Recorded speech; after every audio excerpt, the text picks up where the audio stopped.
बिस्मिल्लाहिर्रहमानिर्रहीम बिस्मिल्लाहिर्रहमानिर्रहीम। Chemistry with Naseer channel में आप सब लोगों को खुशामदीद। जिन लोगों ने अभी तक हमारे चैनल को सब्सक्राइब नहीं किया तो वो काइंडली हमारे चैनल को सब्सक्राइब कर लें ताकि आपको आने वाले तमाम लेक्चर्स जो हैं वो हर वक्त पहुंचते रहें।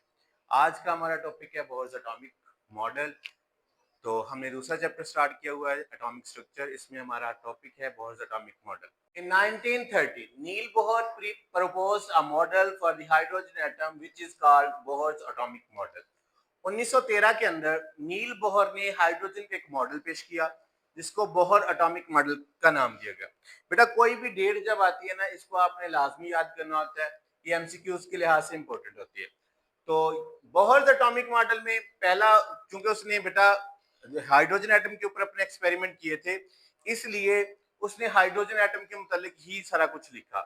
तो अगला पॉइंट हमारे पास, according to this model the electron can revolve around the nucleus of an atom in specific path called orbit और शेल। कहते हैं इस मॉडल के मुताबिक, अकॉर्डिंग टू दिस मॉडल, इस मॉडल के मुताबिक electron can revolve around the nucleus. Electron जो है वो रिवॉल्व कर सकते हैं न्यूक्लियस के गिर्द।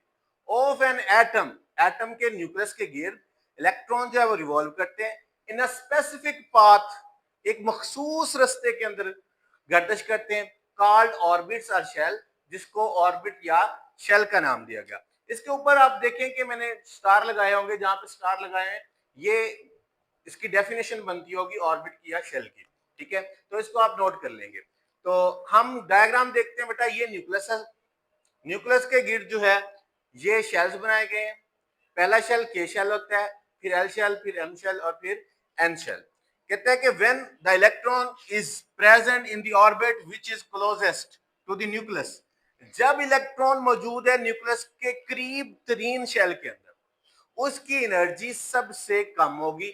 इसको ground state of the atom कहा जाता है। Is closest to the nucleus, बिल्कुल करीब है, द एनर्जी इज मिनिमम, उसकी एनर्जी सबसे कम होगी, and is called ground state of the atom. इसको एटम की ग्राउंड स्टेट कहा जाता है। तो यहां पर हमारे पास सबसे पहला शेल जो है वो के शेल होता है।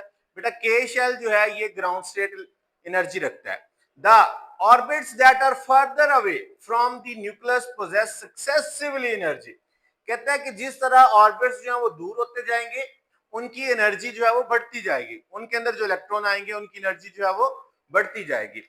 The electron is not allowed to occupy space in between orbits.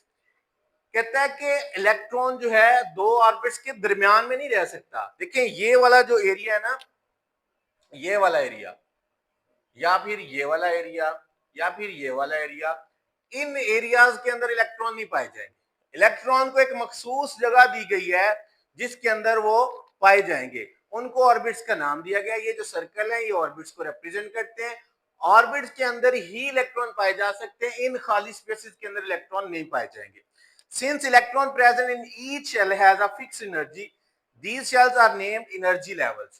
कहते हैं कि हर ऑर्बिट की एक मखसूस एनर्जी होती है, इसलिए इसको एनर्जी लेवल कहा जाता है। आप देखें यहाँ पे भी स्टार बना होगा, the electron is not allowed to occupy space in between orbits since electron present in each shell has a fixed energy, that shells are named as energy levels. तो ये एनर्जी लेवल की definition होगी। तो बेटा हमारे पास ये energy levels लिखे हुए हैं, K shell, L shell, M shell और एन शेल। के शेल की जो एनर्जी होगी उसको हम E1 से रिप्रेजेंट करेंगे, एल शेल की एनर्जी को E2 से रिप्रेजेंट करेंगे, एम शेल की एनर्जी को E3 से रिप्रेजेंट करेंगे। अब नेक्स्ट हमारे पास बोला गया है कि the shell which is nearest to the nucleus is called first energy level. K shell and electron present in it has fixed value of energy. कहता है the shell which is nearest to the nucleus, वो shell जो nucleus के सबसे करीब है, उसको पहला एनर्जी लेवल कहा जाता है जो कि के शेल होता है। And electron present in it has fixed value of energy, और जो इलेक्ट्रॉन के शेल के अंदर पाया जाएगा उसकी एनर्जी भी फिक्स होगी। नो डाउट वो सबसे कम एनर्जी रखता है, लेकिन उसकी एनर्जी जो है वो फिक्स होगी।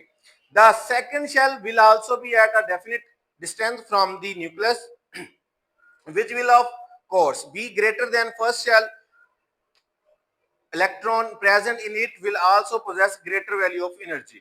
कहते हैं इससे अगला शेल जो है वो एल शेल होगा, वो इससे थोड़ा सा फासले के ऊपर पाया जाएगा, इसकी एनर्जी के शेल से ज्यादा होगी। इसी तरह एम शेल की एनर्जी बेटा एल और के दोनों से ज्यादा होगी। एन शेल की एनर्जी जो है वो एम के एल और के सबसे ज्यादा होगी। एनर्जी का ऑर्डर ये लिखा हुआ है, E4 जो है वो सबसे ग्रेटर होगी, E3 जो है वो E2 से ज्यादा होगी, E2 जो है वो E1 से ज्यादा होगी। तो इसके इंशाल्लाह बाकी पॉइंट्स जो है वो हम अगले लेक्चर में क्लियर करेंगे।